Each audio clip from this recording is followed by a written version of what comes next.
Assalamualaikum warahmatullahi wabarakatuh. Alhamdulillahirabbil alamin. Shalatu wassalamu ala asrofil anbiya mursalin sayyidina Muhammad wa ala alihi washabihi wasallam ajmain. Kawan suara Surabaya yang dirahmati Allah. Kalau di segmen sebelum-sebelumnya kita bahas tentang harus ada ikhtiar dalam tawakal, maka kali ini itu biar kita tidak salah paham, biar kita tidak bergantung kepada ikhtiar kita. Maka Imam Qusyayri itu juga menjelaskan, selain ikhtiar harus ada yang namanya hati yang melekat, hati yang menempel. Menempel kepada siapa? Menempel kepada Allah. Supaya apa? Supaya orang tersebut kalau dia gagal, dia tidak gampang kecewa. Kalau dia berhasil, dia tahu betul keberhasilan itu karena Allah. Maka ketika kita berikhtiar itu kita disuruh untuk hatinya nempel kepada Allah.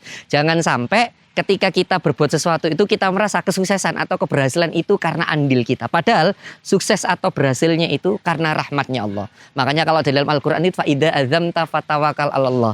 Ketika engkau sudah membulatkan tekad, ketika kamu sudah ngoyo, kalau bahasa kemarin, ketika kamu sudah ikhtiar, kerja keras, fatawakal Allah. Hasilnya serahkan kepada Allah. Kenapa? Karena kalau kita mengandalkan kerja keras kita, khawatirnya kita nanti kalau berhasil jadi sombong.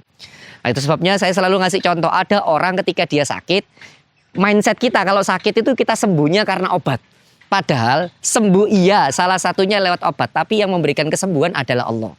Makanya ada sebuah cerita, ada orang ketika dia sakit gigi, terus dia berangkat ke klinik gigi tujuannya supaya dokter giginya bisa menyembuhkan penyakit giginya.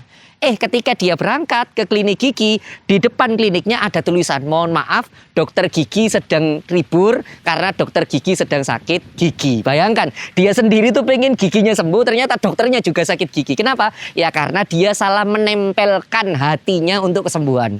Harusnya menempelkan hati itu kepada Allah. Saya sering kali berbicara bahwa yang namanya rizki itu tidak ada hubungannya dengan kerja. Jenengan protes, lupa Ustadz, tapi kan ada di surat Al-Jum'ah itu faida qudiyatis sholatu fantasiru. Ketika engkau sudah sholat Jumat, maka bertebaran. Itu kan ayat untuk bekerja, Ustadz. Betul, Anda disuruh kerja. Tapi ada loh rizki yang tidak lewat kerja. Kita sudah pernah bahas di khasanah Al-Quran yang terdahulu, ada rizki yang tidak lewat kerja. Apa itu? Rizki yang langsung diantar oleh Allah. Wa ma min dabbatin fil ardi illa 'alallahi rizquha, gitu ya. Kata Allah, segala sesuatu yang ada di alam semesta ini yang melata, yang jalan kaki ini semuanya, yang semuanya berjalan di muka bumi, tak kasih makan sama Allah. Jadi Anda misalnya begini, Anda diem saja pun kalau sudah ditakdir Allah dapat makan, ya dapat makan.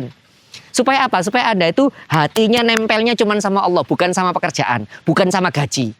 Makanya saya selalu ngomong seperti ini, ciri orang tidak tawakal adalah tanggal 25 dia bahagia, tanggal 10 dia menderita. Kenapa? Karena gajinya habis, gitu kan ya. Itu artinya dia menempelnya hatinya bukan kepada Allah tapi kepada gaji, gitu. Maka enggak bisa Pak Ustadz, ya namanya rezeki itu hubungannya dengan kerja. Enggak. Kalau memang rezeki itu hubungannya dengan kerja, maka penjual es teh selamanya tidak akan berangkat umroh, gitu kan ya. Maka sekali lagi, tawakal itu cerita bukan hanya ikhtiar atau kerja keras, tapi tawakal itu juga cerita tentang ketika orang bekerja keras, hatinya tetap nempel kepada Allah, hatinya tetap bergantung kepada Allah. Kerja kerasnya itu cuma bagian dari usahanya, tapi hasilnya itu tahu betul hasilnya itu keputusan Allah.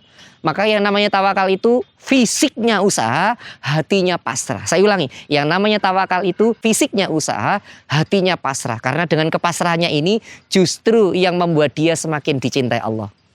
Kawan, suara Surabaya yang dirahmati Allah, semoga di bulan Ramadan ini kita menjadi orang yang usahanya ngoyo, hatinya semakin nempel kepada Allah. Saya Ustadz Marzuki Imron untuk program Hasanah Al-Quran Suara Surabaya. Assalamualaikum warahmatullahi wabarakatuh.